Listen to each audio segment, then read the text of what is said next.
I don't know about you guys, but I just love seeing Matt Walsh just drop the hammer on this pervasive gender ideology that is just so widespread in American life now. I mean, whether it's the public schools, the media, etc. It's all over the place. So we're gonna get right into seeing this video of him doing that. But first, guys, please make sure you like our video, share it, comment, and subscribe to the Resist the Mainstream YouTube channel. I'm your host, Darian. Let's get right into it. I'm gonna preface my question by stating that there's currently 5.6 million intersex Americans, which are people who are biologically not considered female or male because they have incorrect chromosomes during their process of being born. So my question is, why do you personally not support gender-affirming care when a majority of those who are seeking gender-affirming care are intersex individuals, considering that there are double the amount of intersex people that are Americans and adults than there are trans people? And why are you fueling the rights ideology of this trans panic when considering that this healthcare that isn't even really for trans people, they just happen to use it, is more for other issues? And by doing so, you're limiting people who are suffering to get those actual treatments that they need. Okay, so let's just go through a couple points here. First of all, you're saying that the so-called gender-affirming care is not for trans people. So just for the sake of argument, what if I said, okay, I agree with everything you said, gender-affirming care should be available for intersex people, but not trans. Can we agree on that then? Yeah, I would agree, but the laws that you're supporting don't. That's why I'm asking the question. That's actually not accurate. Have you looked at the legislation? Yeah, can I respond to you really quick? Well, let me finish asking my question. What specific law would prevent someone with a genetic anomaly or a deformity from seeking some kind of medical care or plastic surgery? So currently, one of the ways to fix intersex issues that you find down the line, which is currently typically infertility, for men, erectile dysfunction, when you figure it out when you're about a teenager, you have to start doing hormone therapy and hormone blockers, both of which are banned under multiple, including the one that I'm specifically referencing, and it's the Kentucky proposed state law, would make sure that intersex individuals would not have access to those, as it's considered under the umbrella of gender-affirming care, because technically it is affirming their gender, as they don't have a strictly male or female genitals or a reproductive system.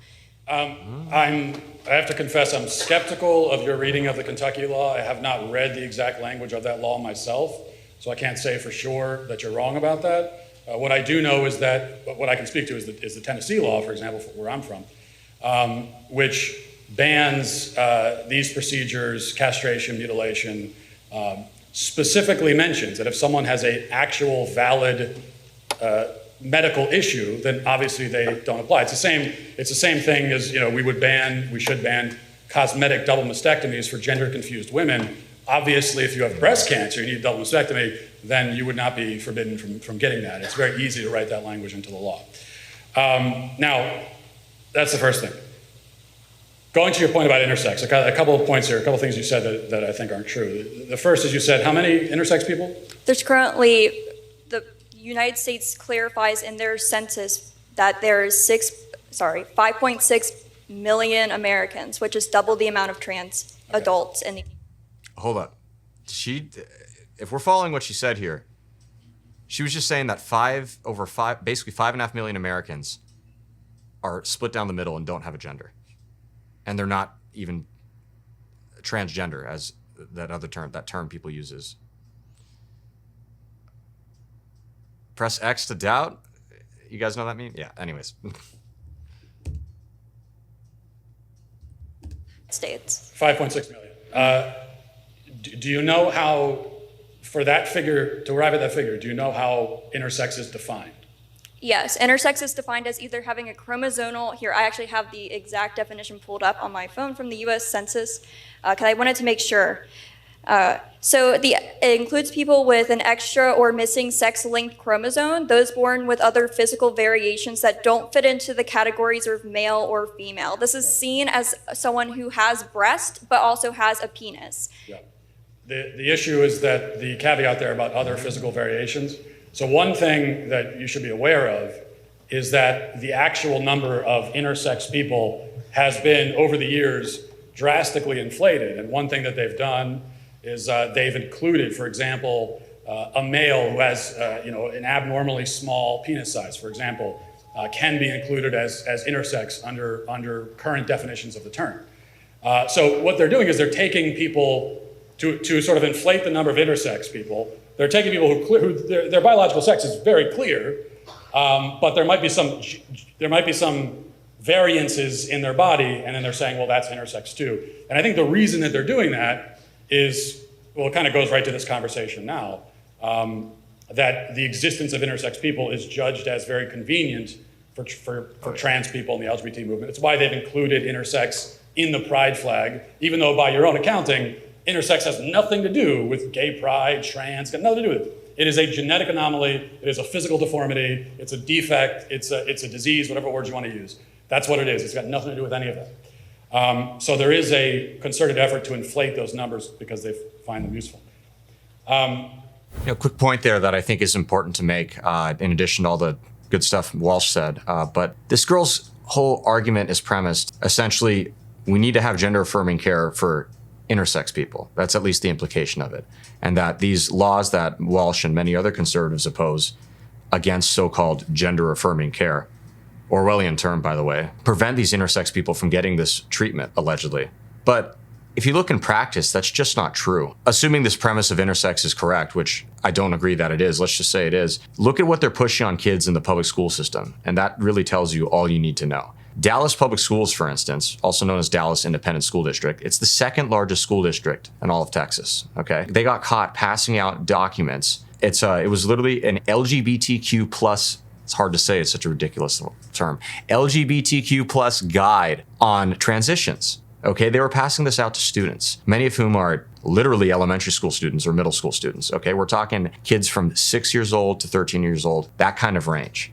They're passing out documents telling them how to go and get so-called hormone therapy, AKA a so-called doctor, injecting hormones into the kid and permanently mutilating their bodies. So that's what's going on in the Dallas Public School District. And that's in a so-called freedom state, conservative red state, Texas.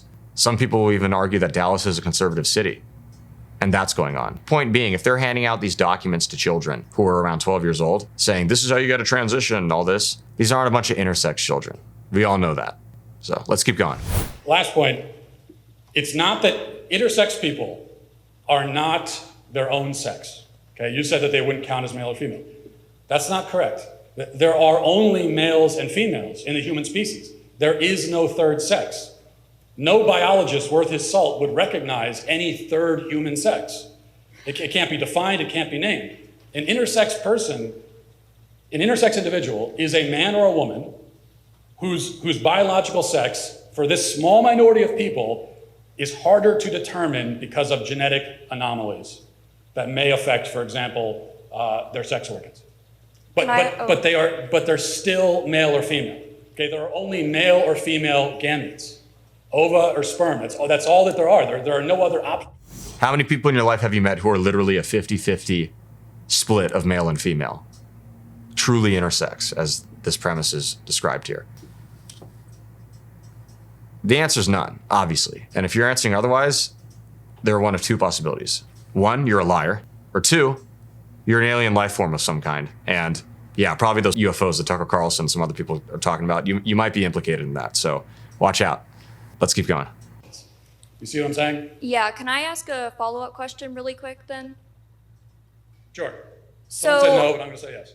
Okay. So you said that it's either male or female. It's just harder in determining what it is. But in this time frame, would you say that there is technically a fluid system of what could be considered male and what could be considered female, such as with real life examples, people who do have breasts that look like female breasts, but they do have a penis? Would you say that that is a man? There's a very good system for determining if there's a male or female, and it's right almost every time. I mean, it's right 99.9% of the time. It's only for a small minority of genetic anomalies that there's any kind of issue at all. Now, you just gave the example of someone with breasts and a penis. Well, again, you're taking a hypothetical person. I would need an actual individual, and depending on how they look, that shows how deep we sort of have to go to figure out what their actual biological sex is. But I will say that a male who develops breasts is obviously still a male. The last point I'll make about this is that another way of looking at it, there's no third sex, right? And the way that we know that is because there is no category of person who has the reproductive capacities of both male and female. So you either have the reproductive capacity of male or you have it of female, or you're supposed to have the reproductive capacities of a male, but you don't because of a disease, or female, but you don't because of a disease.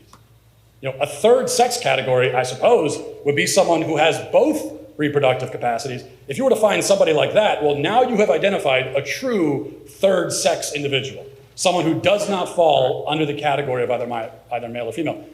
That sort of human being has never existed on the planet and never will exist and can't exist because there are only males and females. Well, yeah, I think it's obvious that Walsh knows what's up. He's been a warrior on this gender ideology front, and we very much appreciate him for that. So we hope you guys enjoyed the video. Thanks so much for tuning in. As always, if you have any suggestions or things you like, things you didn't like, whatever, please let us know in the comments. And we look so forward to seeing you next time. Cheers, guys.